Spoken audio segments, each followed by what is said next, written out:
ورحمۃ اللہ وبرکاتہ۔ ریڈیو قطر آپ سے مخاطب ہے۔ سیف الرحمان سے آج کا پہلا نشریہ سماعت فرمائیے۔ ابتدا میں پیش خدمت ہے اہم خبروں کا خلاصہ۔ ستائے متحدہ میکسیکو کے وزیر خارجہ کی جانب سے ایک دستی خط وصول کیا ہے۔ وزارت صحت عامہ نے اعلان کیا ہے کہ ویکسینیشن کی تکمیل کے بعد کوارنٹینا سے چھوٹ کی مدت 3 ماہ سے بڑھا کر 6 ماہ کر دی گئی ہے۔ قطر یورپی یونین کے ساتھ اپنے تعلقات کو فروغ دے رہا ہے اور امریکہ نے افغانستان میں امن کی بحالی کے لیے قطری کردار کی اہمیت پر زور دیا ہے۔ لیبیا کے نامزد وزیر اعظم پارلیمنٹ سے اعتماد کا ووٹ حاصل کرنے کی کوشش کر رہے ہیں، اور واشنگٹن نے تہران سے کہا ہے کہ وہ اس کے ساتھ مذاکرات کی میز پر بیٹھ جائے۔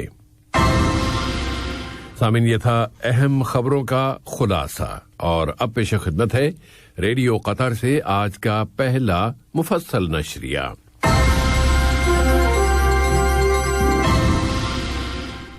بسم اللہ الرحمن الرحیم۔ نائب وزیر اعظم و وزیر خارجہ شیخ محمد بن عبد الرحمن آل ثانی نے ریاستہائے متحدہ میکسیکو کے وزیر خارجہ جناب مارسیلو ایبراڈ کی جانب سے ایک دستی خط وصول کیا ہے۔ یہ خط دو طرفہ تعلقات اور انہیں مزید فروغ دینے کے وسائل سے متعلق ہے۔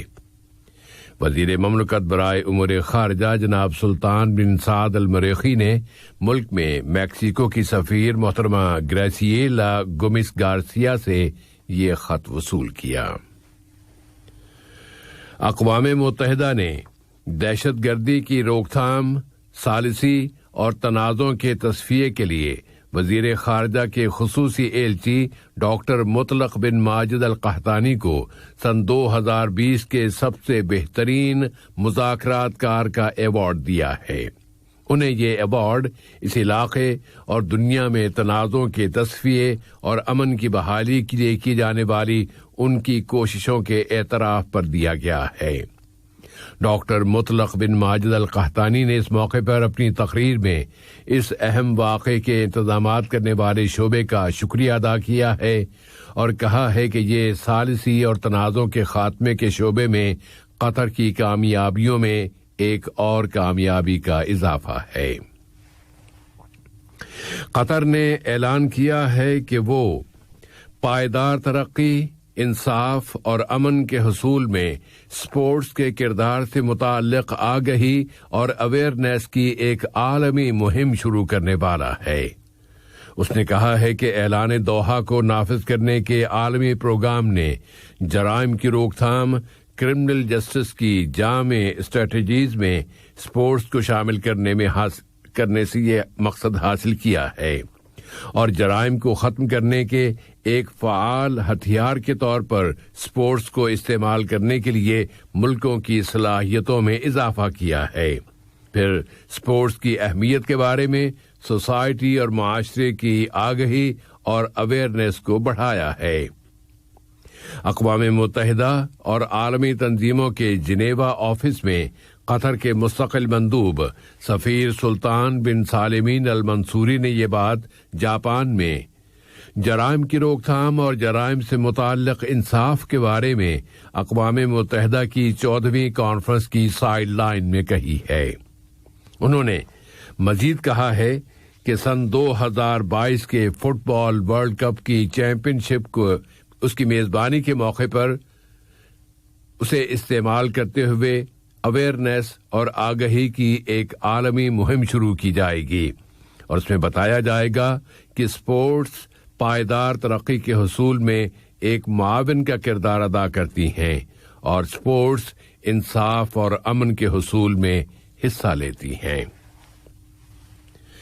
عرب تنظیم برائے تربیت، ثقافت اور سائنس الیکسو نے 2021 کے لیے دنیا اسلام کے کلچرل کیپٹل دوحہ کے ایونٹس کی قطری میزبانی کو بہت قیمتی بتایا ہے۔ ان ایونٹس کا آغاز ہمارا کلچر روشنی ہے کے شعار کے تحت کر دیا گیا ہے۔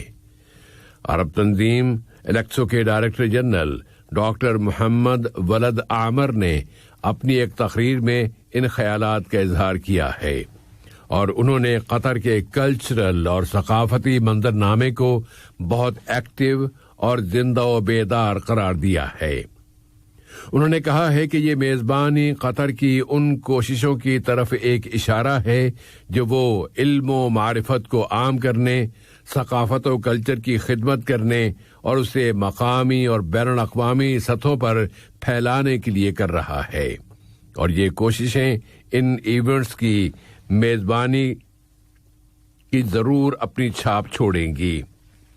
الیکسو کے ڈائریکٹر جنرل نے اس موقع پر قطر اور صاحب سمو امیر شیخ تمیم بن حمد آل ثانی کو دلی مبارکباد پیش کی ہے۔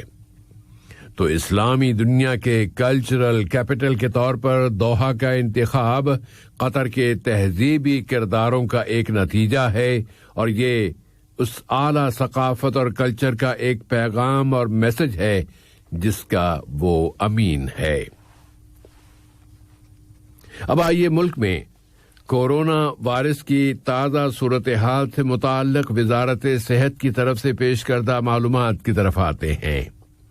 وزارت صحت عامہ نے اعلان کیا ہے کہ ملک میں کورونا وائرس سے شفا پانے والوں کی مجموعی تعداد اب 156,612 ہو گئی ہے۔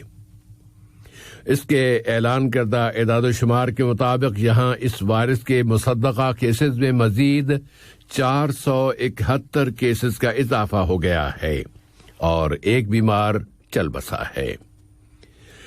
وزارت صحت نے پرزور انداز میں کہا ہے کہ اب تک اس شعبے میں جو کامیابیاں حاصل کی جا چکی ہیں ان کی حفاظت اور مزید کامیابیوں کے حصول کے لیے ضروری ہے کہ احتیاطی تدابیر اور بچاؤ کے اقدامات کی پابندی کی جاتی رہے۔ دریاسنا وزارت صحت عامہ نے اب کوارنٹینا سے چھوٹ کے معیاروں کا اعلان کر دیا ہے، اور اس اعلان کے مطابق اینٹی کورونا ویکسین کی دونوں ڈوزز لینے والوں کو کوارنٹینا سے چھوٹ کی مدت اب 3 ماہ سے بڑھا کر 6 ماہ کر دی گئی ہے، اور یہ مدت اس ویکسین کی دوسری ڈوز کے 14 روز بعد سے شروع ہوگی۔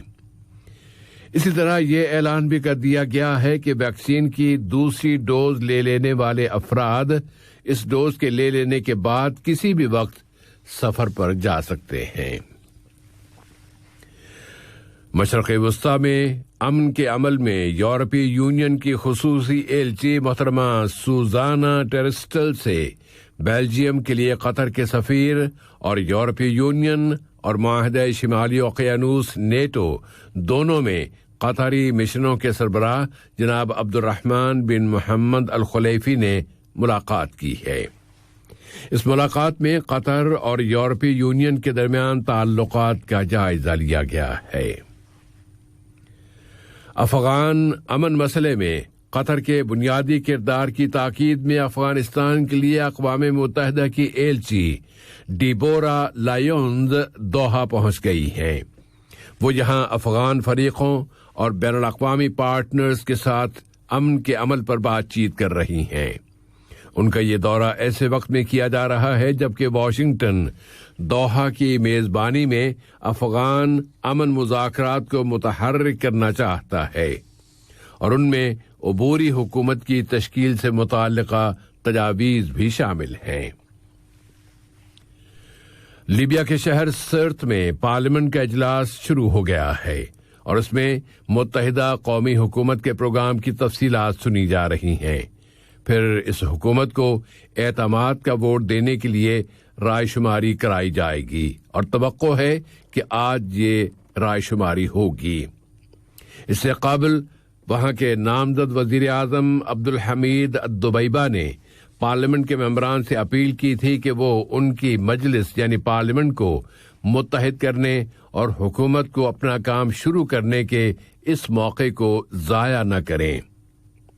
پارلیمنٹ میں تقریر کرتے ہوئے نامزد وزیر اعظم نے کہا کہ وزارت دفاع کے قلمدان کے لیے کچھ غیر ملکی فریقوں کا کردار اور ان کے اثرات موجود ہیں۔ ایتھیوپیا نے النہدہ ڈیم کا بحران جوں کا توں برقرار رکھا ہوا ہے۔ ادیس ابابا نے اپنے اس عزم کا اظہار کیا ہے کہ وہ آنے والے موسم گرما میں اس ڈیم کو بھرنے کا دوسرا مرحلہ شروع کر دے گا۔ ادھر قاہرہ اور الخرطوم دونوں ہی ایتھیوپیا کی جانب سے کسی بھی یک طرفہ اقدام کو مسترد کر رہے ہیں۔ ایران کے ایٹمی مسئلے کی تازہ صورتحال یہ ہے کہ واشنگٹن نے اعلان کیا ہے کہ اسے یہ امید اور توقع ہے کہ تہران اس کی یہ پیشکش قبول کر لے گا کہ اس کے ساتھ اس کے ایٹمی پروگرام کے بارے میں براہ راست مذاکرات کرے، لیکن اس کے ساتھ ہی اس نے متنبہ بھی کر دیا ہے کہ اس کا صبر اب ختم ہوتا جا رہا ہے۔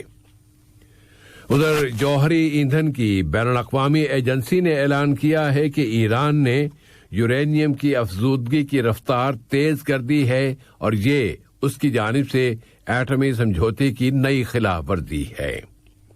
اس ضمن میں ایران کی حکومت کے ترجمان علی ربیعی نے زور دے کر کہا ہے کہ امریکی انتظامیہ کی یہ ذمہ داری ہے کہ وہ غیر مشروط طور پر ایٹمی سمجھوتے کے مشترکہ عملی منصوبے میں واپس آ جائے اور اس ایٹمی مسئلے کو سفارتی ذریعوں سے حل کرنے کے راستے میں کوئی رکاوٹیں کھڑی نہ کرے۔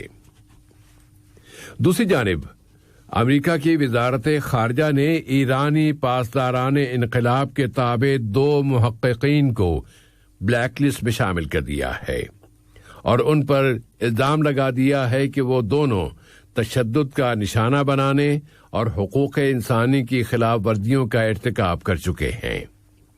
واضح ہے کہ صدر جو بائیڈن کے عہد صدارت میں یہ امریکہ کی طرف سے ایران کے خلاف اپنی نوعیت کی پہلی کارروائی ہے۔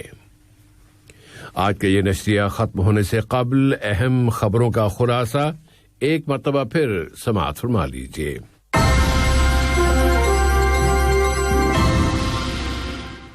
نائب وزیر اعظم و وزیر خارجہ نے ریاستہائے متحدہ میکسیکو کے وزیر خارجہ کی جانب سے ایک دستی خط وصول کیا ہے۔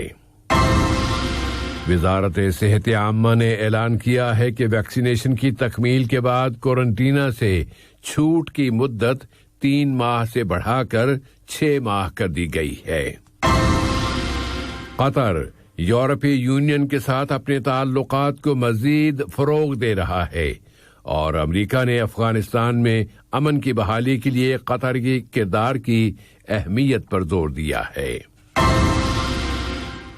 لیبیا کے نامزد وزیر اعظم پارلیمنٹ سے اعتماد کا ووٹ حاصل کرنے کی کوشش کر رہے ہیں اور واشنگٹن نے تہران سے کہا ہے کہ وہ اس کے ساتھ مذاکرات کی میز پر بیٹھ جائے۔ ریڈیو قطر سے آج کا پہلا نشریہ اپنے اختتام کو پہنچا۔ اگلا نشریہ رات 7:30 بجے پیش کیا جائے گا بإذن اللہ تعالی۔